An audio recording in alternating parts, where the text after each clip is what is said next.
Welcome to our 13th Virtual Research Cafe 10.0. I'm Frank Gomez, Executive Director of STEMnet here at the Chancellor's Office.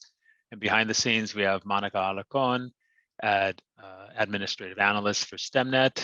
Much thanks goes to her for doing a lot of behind the scenes work in both publicizing this and making this flow so very readily.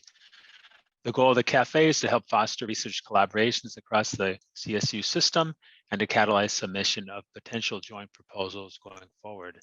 The cafe brings together CSU assistant professors to share their work in a relaxed setting for 10 minutes each. A reason for the 10.0, we hope you'll find opportunities for collaboration and or learn about research that may be not only new to you, but also may impact you going forward. Feel free to contact any of the presenters in the chat box, of course, when they're not presenting. At the end of the three presentations, they'll all come together for a Q&A session. I'll be monitoring the chat box also to call questions from the audience. So let's begin. Once again, we have three wonderful speakers presenting a snapshot of their work and maybe a little personal part about how they live their lives outside of the lab or field experience that they so choose to endeavor on at the CSU campus that they reside in. Our first speaker is Dr. Carlos Rojas from the Department of Computer Engineering at San Jose State University. Carlos, the floor is yours. Great. Thank you, everyone. Let me share my slides.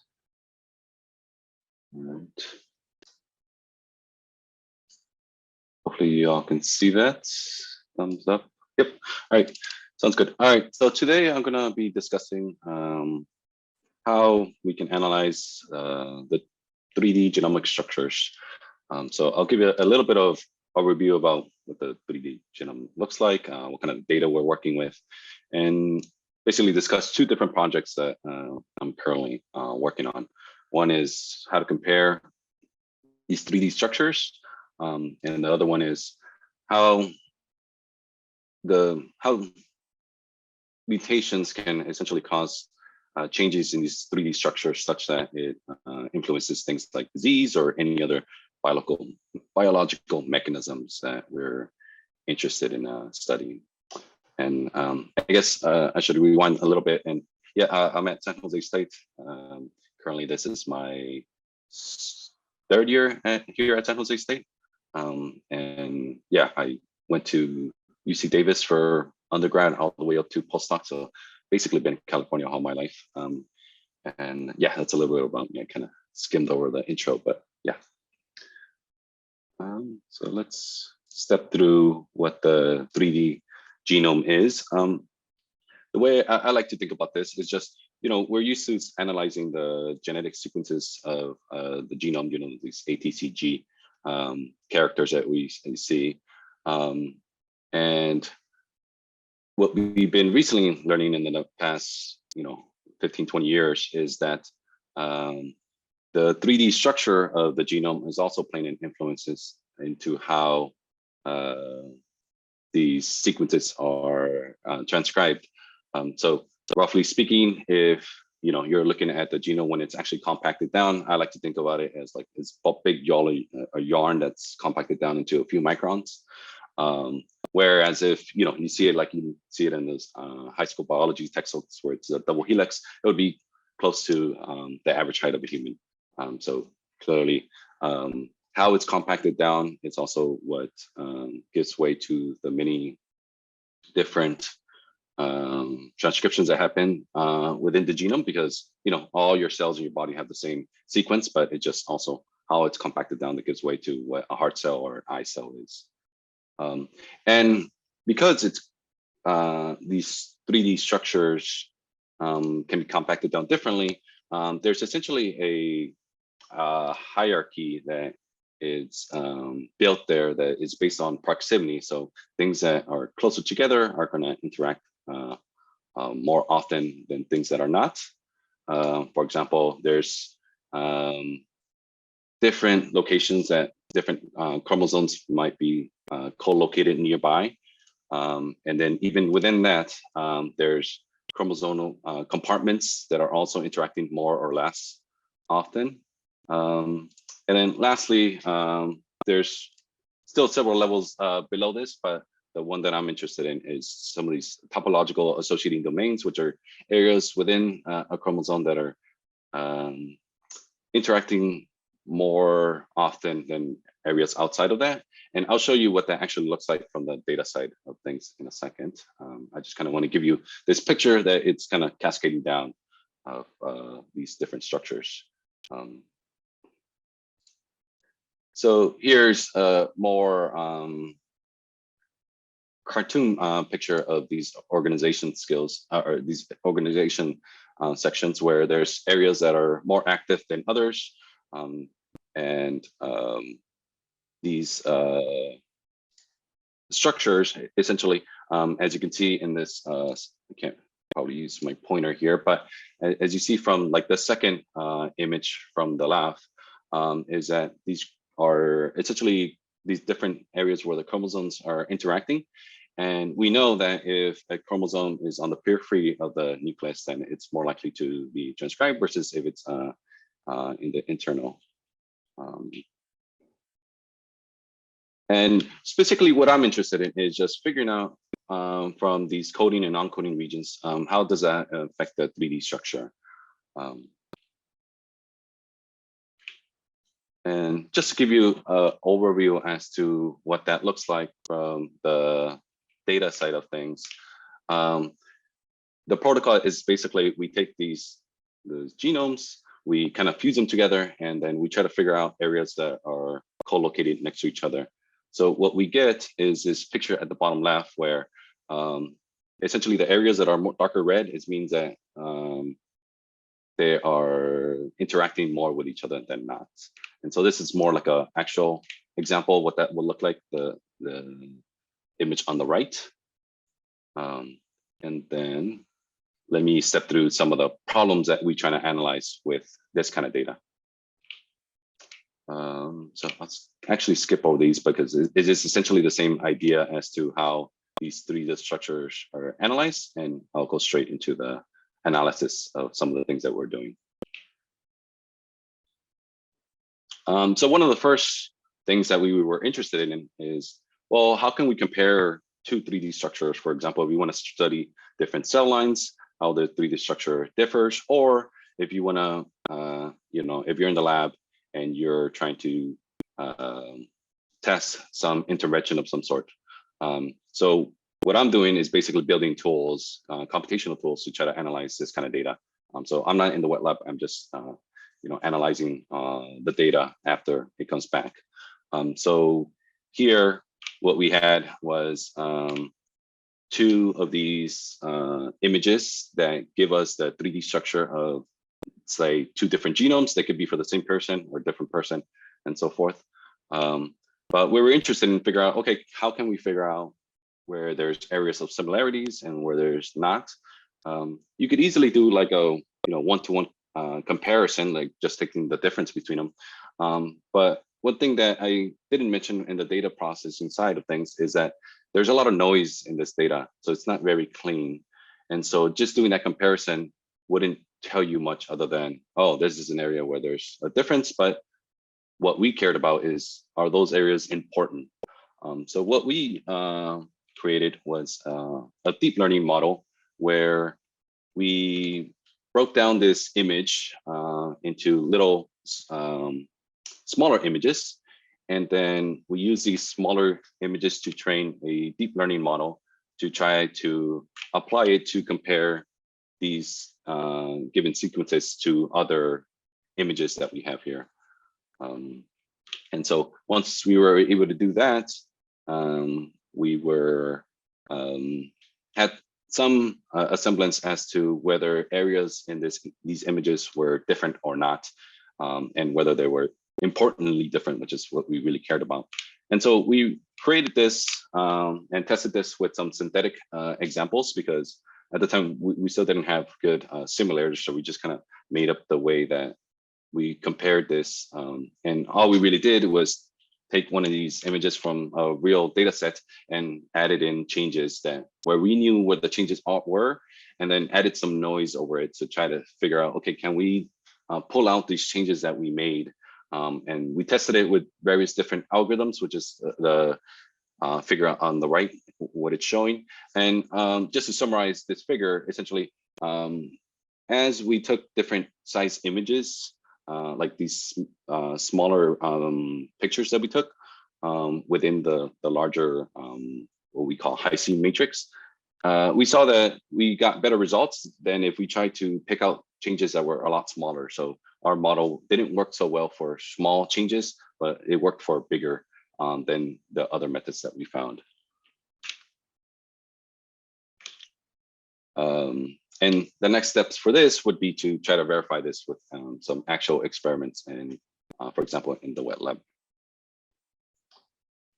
And then the last project, which is somewhat new that we just started this fall, was following up on this work from this 2019 paper from Funenberg and Pollard, where they analyzed these 3D structures and tried to figure out were there any structural variations or mutations in the genome that were in areas that were in non-coding areas, but important in the 3D genome structure. And then they did found that, for example, deletions were not commonly found in some of these important 3D structure areas.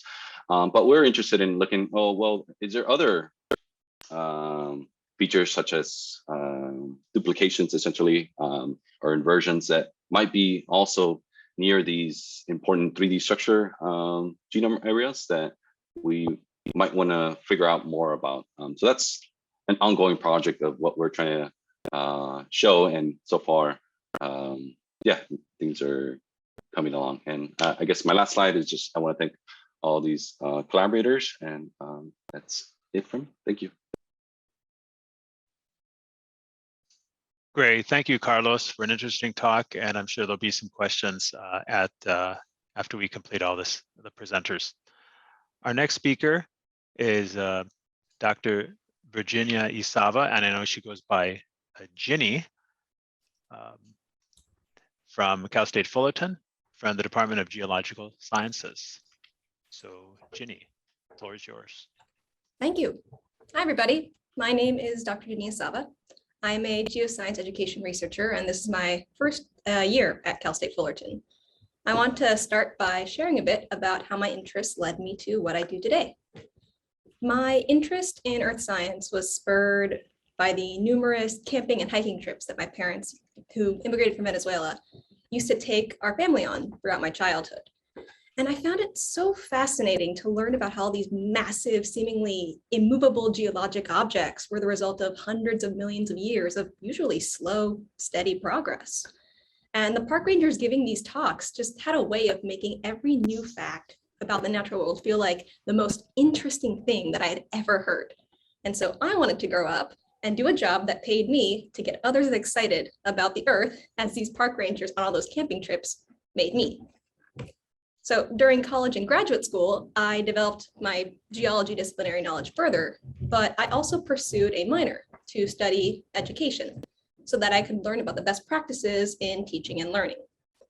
And as interesting as I found geology, I knew that these teaching strategies that happened to have worked for me didn't necessarily work for others, particularly those from less privileged educational backgrounds.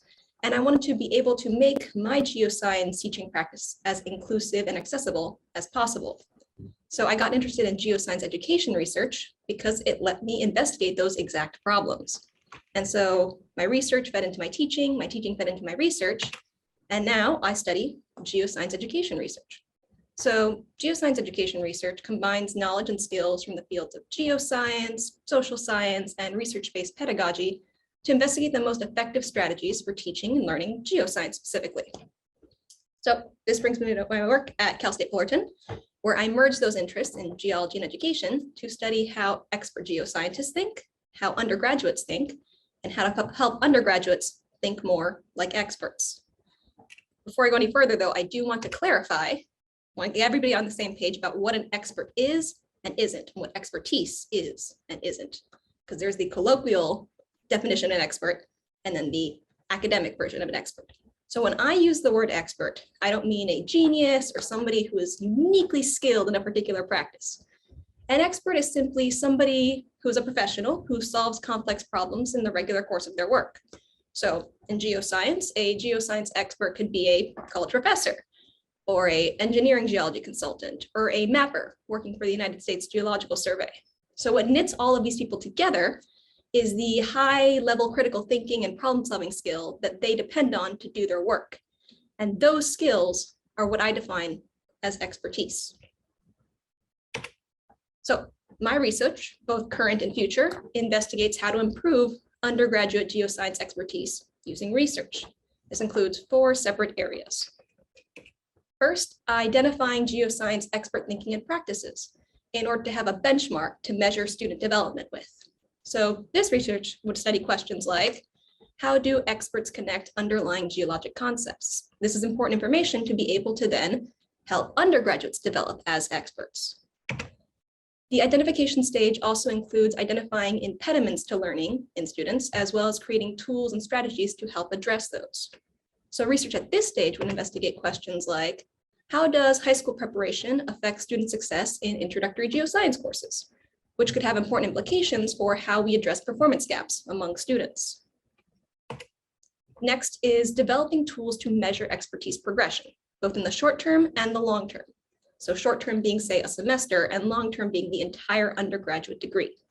At this point, we study questions like, to what degree does geoscience students do geoscience students develop expertise, specifically expert thinking and decision making, during their undergraduate education? And then last of all is testing the efficacy of instructional methods, particularly tools and strategies that we developed as a result of the prior 3 areas of research. This is where we would build new curriculum and interventions in response to what we learned, and then check whether they improve undergraduate geoscience expertise development.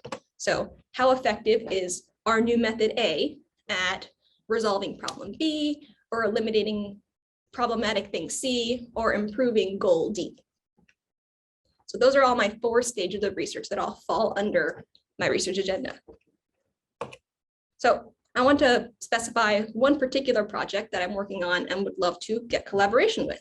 So in the domain of identifying geoscience expert thinking and practices, I will soon be beginning a project to study how experts connect underlying geologic concepts. So first, some general background. Experts and novices typically create and rely on different knowledge organization structures. What does this look like? Well, if we were to visualize them, students will commonly develop linear or fragmented structures, which allow them to memorize isolated facts, but make it difficult to synthesize knowledge in order to solve complex problems. So, for example, a student might know the definition of an earthquake and the definition of liquefaction, but have difficulty explaining the connection between these natural hazards, how having one might increase the risk of having the other, or how one would cause the other. So in these cases, the student has successfully learned particular pieces of information, but lack the knowledge of the relationships between that information that they would need in order to recall and use that for higher order reasoning.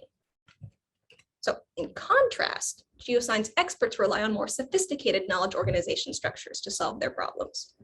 Experts are able to draw from superficially unconnected data and ideas because they're implicitly familiar with those underlying connections between the various fields. They might not be aware that this is how they organize information, but this is how they recall it in order to solve those higher order problems.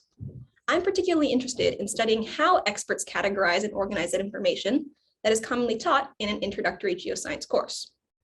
By identifying those expert knowledge organization structures and adjusting our curriculum to reflect and reinforce those structures, we can help students develop expert thinking and improve learning goals, both within that class and throughout the rest of their undergraduate degree. If we can improve teaching and learning at that early stage, we set students up for future success. So what might this look like? For example, here we have 7 geoscience topics that are generally covered in an introductory geoscience class. Each of these topics could be taught as a separate lesson with little time spent focusing on the connections between what was being learned on that day and what's been covered in the class before. But that method wouldn't reflect how this information actually gets organized and used once it's learned. So when asked to categorize information, would experts create unrelated organizational structures, like this example? Or if their organizational structure reflects an interconnected schema, what does it look like? Are there common themes like regional geology or human environmental interaction? And then how would that schema change if we ask the experts to explain the information that they would need to solve a particular geologic problem? These are the sorts of questions that I want to investigate with this study. So in regards to the knowledge organization project, I am looking for potential collaborators to compare the knowledge organization schema that experts and students develop in different STEM fields. So would expert biologists, for example, categorize introductory biology information using a similar schema as expert geoscience geologists use for introductory geology information? And do students from different STEM fields rely on the same superficial connections? And if so, how can we as educators promote the creation of more productive knowledge organization structures, more expert-like knowledge organization structures? If you have a background in statistics or data science, I'd be interested in potential partnerships to analyze those categorization patterns that experts and students use in order to better visualize what those connections look like. So what topics are most often connected to what other topics, as well as why. And of course, if you have an idea for research related to any of my stages of promoting the development of expertise in undergraduates, I am happy to talk more. Thanks for your time.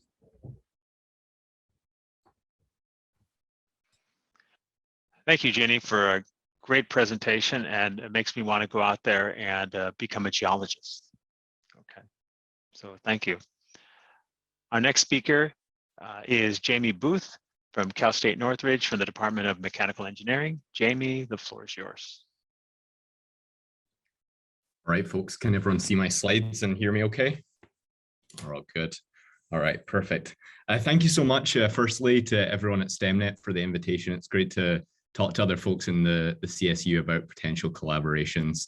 I had forgotten that a personal introduction was required of me, but I'm sitting here still feeling the aches and pains of a trip from 2 weeks ago. So I think my external passion is for snowboarding, and I think I've officially transitioned into an old man snowboarder at this point, despite the baby face. So I guess that's the tidbit that I'll provide.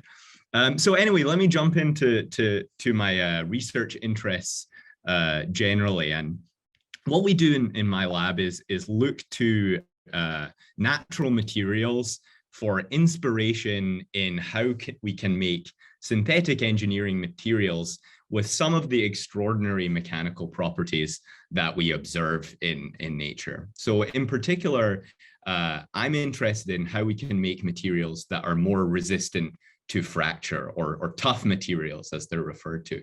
And I picked out a classic example from the literature here, which is that of nacre.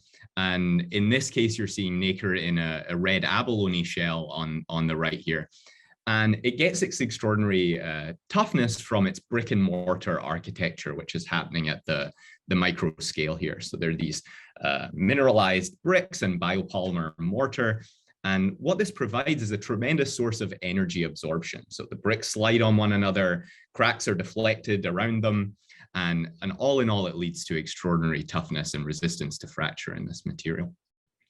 But a material that you maybe didn't think of as a tough material, as resistant to fracture, is maybe the toe pads of climbing animals like the gecko. But this is also a fracture problem if we think about fracture as happening at the interface between the toe pad and the substrate. And the brilliance of or the gecko obtains its tremendous ability to adhere to surfaces from, again, this hierarchical architectured surface, in this case a fiber structure on its toe pads. But the beauty of the gecko is not just in its ability to adhere strongly. It's multifunctional in the sense that it can turn off adhesion when it wants to, so that it's not heaving its hand off of a surface to take a step forward. So I'll come back to this problem and what we've done in synthetic materials for the majority of my talk. But I wanted to just emphasize that this is a really exciting time to be in this field of developing bio-inspired architectured materials, because the kind of intricate architectures that we see in natural systems, we're able to replicate in ways that we really haven't been able to do up to this point by borrowing techniques from things like microfabrication, techniques that are used to fabricate semiconductor devices, for example, and in additive manufacturing as well. So we're afforded new opportunities more than ever before to create these kind of intricate structures. So returning to the problem of the gecko, and if we could truly mimic the gecko's ability to create reversible adhesion, strong when we want, but not when we don't, and reusable over tens of thousands of cycles, it could really open up a broad range of potential applications from maybe the most obvious, which is to make a thing that looks like the gecko, a climbing robot, but more and more thinking a little more creatively about applications in things like pick and place for industrial automation, and in wearable technologies and biomedical devices as well. So without going into too many details on the actual mechanics that we study, the principle can be boiled down to the fact that an interface made up of many individual subcontacts is stronger than one that consists of a monolithic single material contact. So here you see an example of a synthetic fibrillar adhesive, as we call them, because it's made up of these surface fiber structures, and it's coming down, it's able to pick up this object that you see below. But this surface microstructure also allows us to exploit a mechanical instability, because if we apply compressive load, we can buckle these fibers, and with that buckling, we're able to remove them easily from the surface. So we've achieved this switchability of adhesion, moving from strong attachment to easy detachment. And there's been a lot of effort that's gone into designing these structures, optimizing these fiber geometries, but I'm interested in an aspect of the problem that's received less attention, which is that if we test a sample to failure and we visualize the contact as we do that, what we see among all of these subcontacts that are created at the interface is that they detach randomly. There's a stochastic detachment with failure happening at random positions across the array. And what this suggests is that each local subcontact, each fiber has a slightly different attachment strength to the substrate. And what we hypothesize is that this is a result of defects that are forming at the interface. So each fiber has a slightly different defect character, critical defect character that results from things like surface roughness or contaminant particles that exist on the surface. So we've done a lot of work on characterizing the statistical properties of the strength that results. So if we actually monitor how many fibrils have detached as a function of the displacement that we apply as we separate the contact, we can actually fit a statistical distribution to this. So we can model the probability of a fiber detaching with a Weibull distribution in this case, and we can basically extract from the experimental measurements something like a measure of the average strength of each fiber, and in this case, the Weibull modulus, measuring the variability from fiber to fiber. How broad is that distribution of strength? And then with those statistical properties, we've gone on to then model, oh, I skipped a slide here. We've gone on to model, we can reproduce basically on the basis of these statistical properties, the mechanical behavior that results. So things like the force displacement characteristics that we see from an array and its ultimate strength, and also the stability of attachment. So these statistical properties are playing a really important role in governing the overall mechanical behavior of this system. So it's really important that we understand. Moving on or leading into future work in this area. Oh, I'm jumping around thousands of slides here, sorry. Moving on to future work in this area, we have right now no predictive capability. So we've done well, maybe not a great job, but we've done a job on characterizing the statistical properties that we observe in experiment.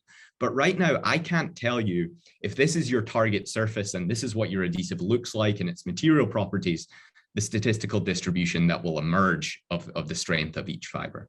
So we really need to close that loop. And that's the focus of our future efforts in this area. So it's taking a couple of different directions. with experimental characterization, but also numerical simulation is really the focus of my work. And so here you see some work by my student, Jamie Hale. She's modeling the strength of individual fibers subject to variation in the defect character at the interface. And then also moving forward, we would like to model the contact formation on rough surfaces. So how do defects form at the interface with some molecular dynamic simulations of rough contacts? I wanted to also give a flavor just very briefly to another project that we work on. Again, it's all about fracture and taking inspiration from natural systems. We work also on lattice materials. So lattice materials are an excellent candidate for application wherever we need lightweight in engineering systems, because they're a hybrid of air and solid. And in regard to the fracture toughness, one thing that we see in nature, for example, if we look at tree trunks, is that we have a multi-scale cellular structure. So the large pores that you're seeing in this figure are coming from sap channels. So that's creating this multi-scale cellular structure. And actually what it turns out is that this larger scale of cell size actually enhances the resistance to crack propagation. So we're doing some simulations to see if we can apply this to engineered lattice materials to enhance their fracture toughness. Finishing up, talking about potential collaboration opportunities. The first thing is that we're always interested in hearing from biologists. So we need biologists to point us in the direction of natural systems with potentially extraordinary mechanical properties. So if you're studying any system like that and you're interested in understanding that behavior in a little bit more of a nuanced way through some modeling and experiment, then definitely interested in talking to you. And then on the other side of the spectrum, from a modeling perspective, all of our computationally intensive simulations come with distinct visual signatures. I'm trying to demonstrate some of those on the right-hand side. So wherever there's a distinct visual signature, I think of machine learning as being able to potentially predict that. So we're interested in hearing from folks that might be able to expedite the prediction of those visual signatures through machine learning. So with that, I'll say thank you to everyone for their attention and pass it back over to Frank. Thanks. Great, thank you, Jamie, and everyone for very, very interesting presentations. We now open it up to Q&A to anyone and everyone here to ask our presenters questions or to provide your comments to our presenters. So the floor is now open to everyone here.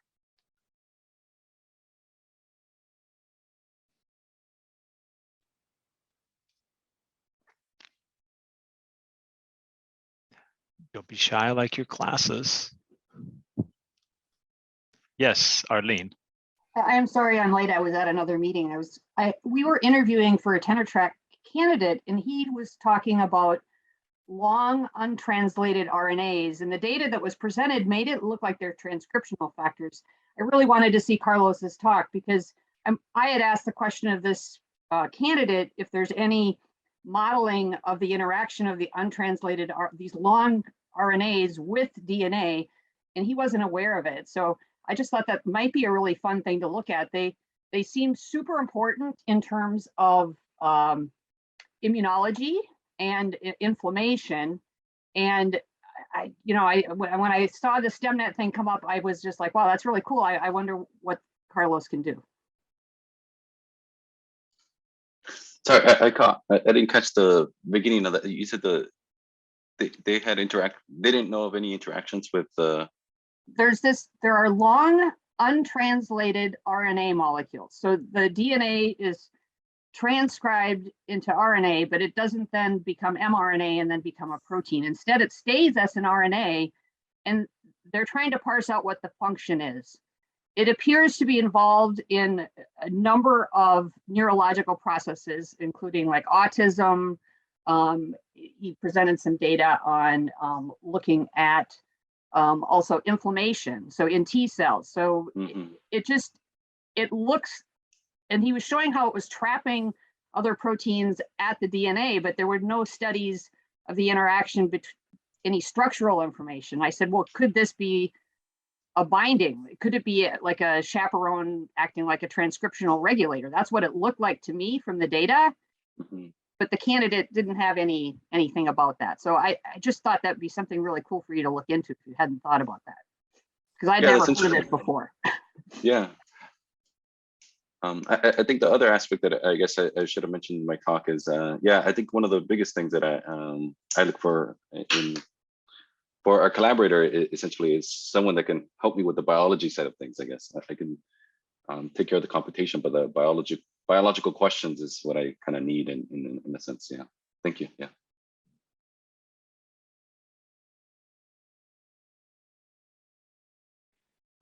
Ginny, I was sort of interested in how aware your experts are of the structure of their understanding. I've done some work that seems a little similar to yours in mathematics education, and mathematicians are often don't have words to talk about a lot of the things they're doing when thinking about proof or structure of knowledge and things like that. And so it's difficult to get at that information. It's difficult to get at without disrupting it, make connections across them. So I'm sort of curious how aware they are. And also you mentioned other sort of physical sciences, but do you think, have you done your methods with math people, and does that aspect of STEM play out similarly or differently? So they are absolutely unaware of it. When people are developing mastery in any field, they go from a sense of unconscious incompetence to conscious incompetence, to conscious competence to unconscious competence. And all our experts are in the unconscious competence area where they just are unaware of what they know. And the expert blind spot is universal across STEM fields. And so, yeah, we can't ask them directly how they sort things or why they sort things, but by asking them to go through that process and maybe just thinking through what their thought process is while they're solving a problem or completing a task, that's the closest we can get to starting to get a visual of what those organizational structures are like. I've worked on a interdisciplinary study before that looked at the decision-making processes that experts in different fields make. And across STEM fields, they do follow the same general process of acquiring information, figuring out what is relevant, what is irrelevant to a study, how to apply it, reflecting on that information, coming into a solution. There's a paper that got submitted and will hopefully be approved in the next couple of months, talking about the decision-making process. But yeah, it is universal across STEM fields. The expert blind spot and the expert thought process is surprisingly similar. I actually had a question for Jenny as well.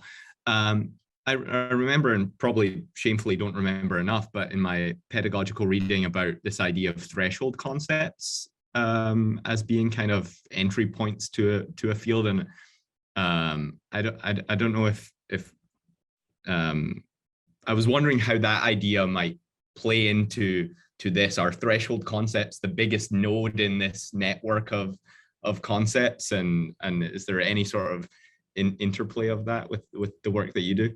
I actually don't remember the term threshold concepts. Would you define it for me? Probably not very well, but I remember in my yeah, I just remember them. Maybe the definition has something to do with expertise, and I'll no doubt butcher it, so I won't try to define it right here. But about kind of or maybe also something to do with belonging in the field as well, and kind of identification of as a professional in the field potentially. But maybe I'm misremembering that, so I don't want to speak out of turn. There is a pedagogical theory of learning called constructivism that states that all new knowledge must be connected to prior knowledge. So maybe threshold concepts are that baseline of knowledge that you are then building everything else on in the field. And if that is the case, then yeah, the reason that, say, introductory courses are so important is because that is that base that we construct everything else in that specialty from. And so it's really important to get it right at the intro level, because it's much harder to catch up afterwards. Not impossible, but the brain is very plastic. It can learn magnificent things. But the better you set up students for success early on, the easier it is for them to construct future knowledge. Can someone comment on this who has maybe some I won't say who has more of a expertise in this It looks like threshold? Nancy wrote a note in the comments.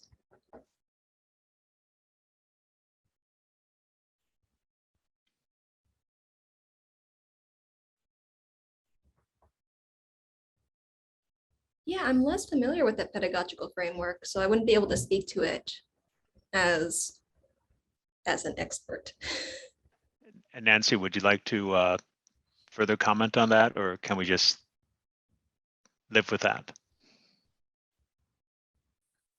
Hi, guys. I'm new to this whole thing. I really am enjoying your talk, but I'm a staff member, so I don't have any expert knowledge on this. My husband is a teacher, but an elementary school teacher, but I do work for the kinesiology department, which has the pedagogical.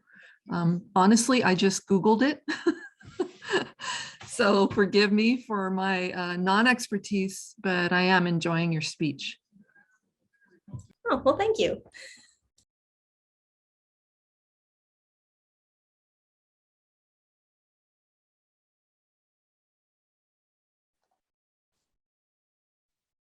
Question here from Ravi. How easy or difficult is it for you to find computational resources for your research needs?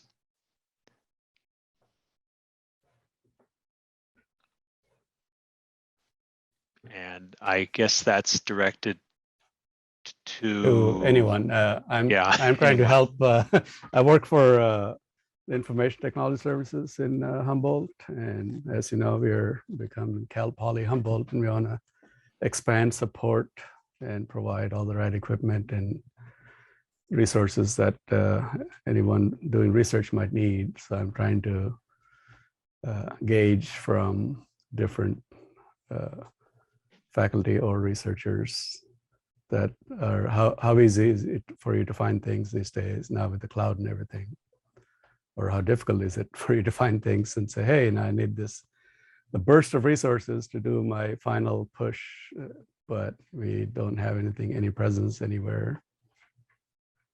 Or is there something that available system-wide that anybody could use that I'm not aware of? There's the Chancellor's Office does have, it does kind of take a bearing of what's going on throughout the system. But there's some key in CSUs that you probably want to reach out to that can probably point to some policy and how they're kind of maneuvering right now. So I think that's my recommendation, is firstly to reach out. I don't want to name any in particular because somebody might say, why didn't Frank name my campus? And he only mentioned these campuses. But I think, there's certainly a number up where you're at. If I just point to the north, you can probably reach out to, say, San Jose and San Francisco and what have you. And they can probably give you a good feeling. Okay. That's good. Thank you.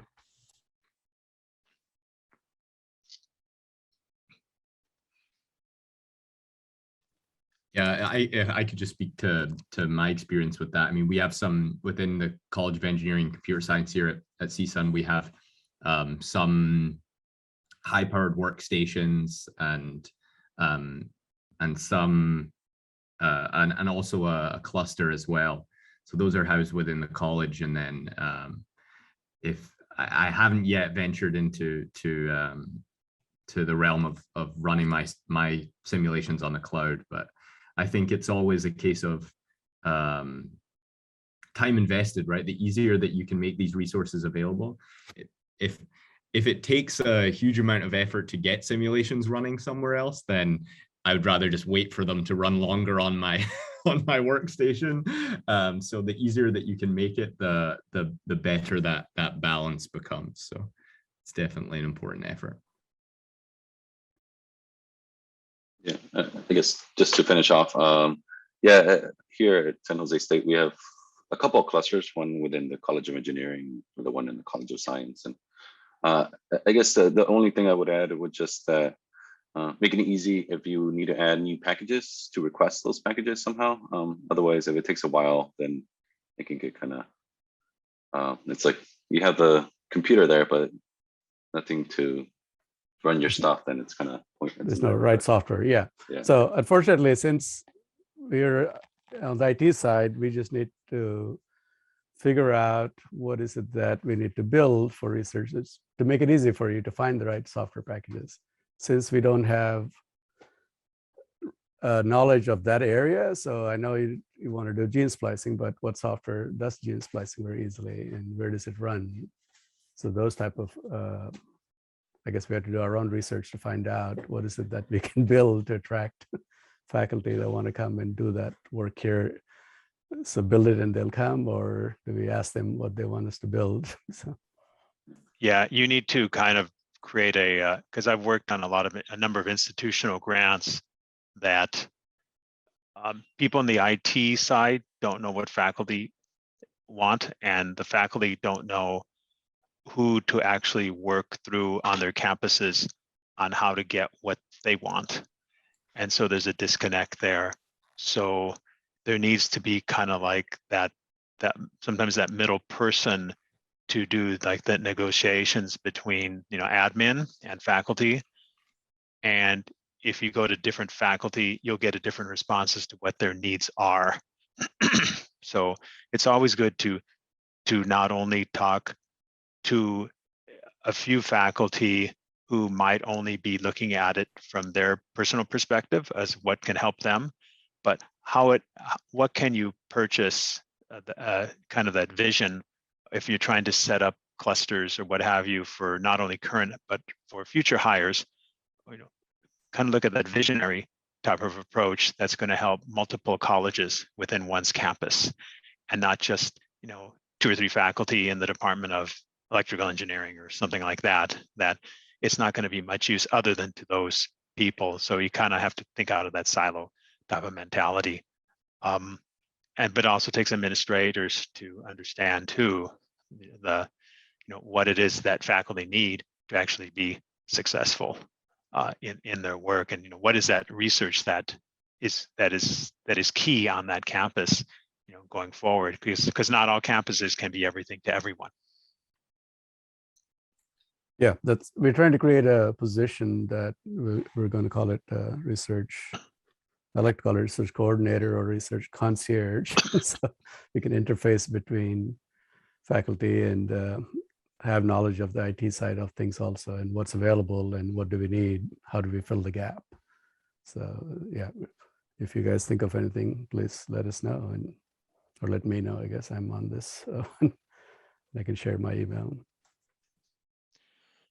So we have time for another question or two. Any more here? I had a question for Carlos as well. I was intrigued about the simulations where you were adding noise to and applying your machine learning model.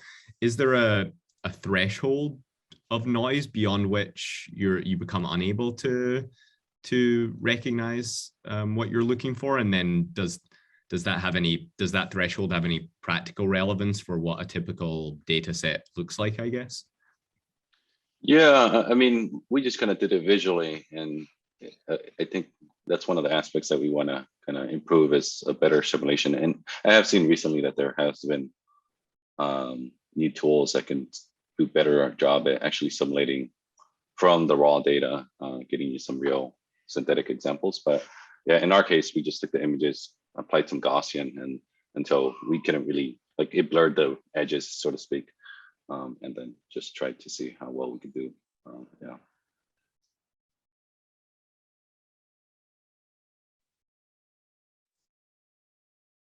Okay, if there's no other questions, I certainly thank our 3 speakers today for very nice presentations, and certainly being new to the CSU still.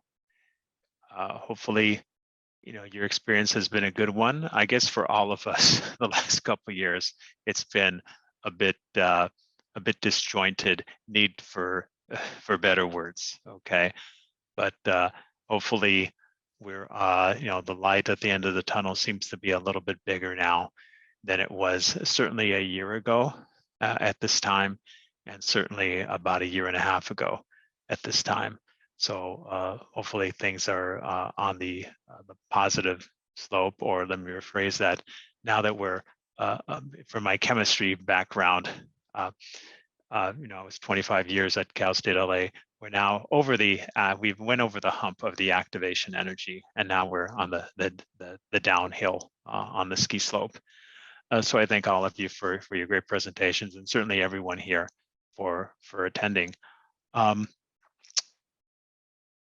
A few upcoming events on March 4th at 10 a.m. We're going to have a webcast. We have approximately one webcast a month. It's called Making in the CSU.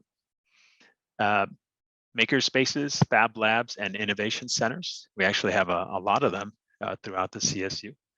And that is on Wednesday, March 16th.